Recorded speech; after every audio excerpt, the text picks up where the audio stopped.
कपड़े या कोई ऐसे सामग्री से उसको घिस घिस करके चिकना बनाते हैं और जब वह पूर्ण रूप से चिकना बन जाता है, रस्सी के रूप में परिवर्तित होता है, तब उसका रस्सी तैयार किया जाता है। इतनी दुर्गति के बाद अगर वह हुआ भी, तैयार भी हुआ तो एक रखने का काम आता है। तो कहा दुष्ट का यही लक्षण है, अपना भले नुकसान हो जाए महाराज, लेकिन फिर भी दूसरों को नुकसान करने से बाज नहीं आते हैं। यह दुष्ट का स्वभाव है, असंत के लक्षण है। कहा संत कौन है? कहा जिसके स्वभाव में परोपकार गुण हो वह संत है। वह संत है जो स्वभाव में परोपकार धर्म हो, परोपकार गुण हो, वो संत कहलाते हैं, वह संत है। इसलिए गोस्वामी जी ने संत असंत के लक्षण को, असंत के दुष्ट के लक्षण का उदाहरण संत से दिया। बोलिए नारायण भगवान की, उमापति महादेव की। तो मारीच गया महाराज, तो वह भगवान का भजन करने का प्रयास करने लगा, साधु बन गया। लेकिन सुबाहु अपने आप को नहीं बदल पाया। रावण से मिलकर के सीमा सुरक्षा बल का ड्यूटी तैनात कर दिया, रावण ने उसको दे दिया। बोलिए नारायण भगवान की। इधर भगवान यज्ञ रक्षा किए विश्वामित्र जी का, और उसी समय जनकपुर से भगवान विश्वामित्र जी के पास निमंत्रण आता है।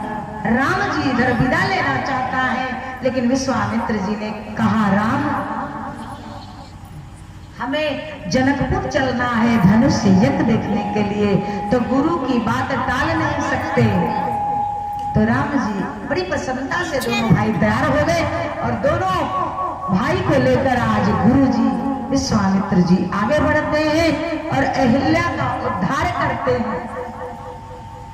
अहिल्या का उद्धार करते हुए गोस्वामी जी ने लिखा, पर सत्ययति पावन शोक न सावन प्रगट भई तब सही।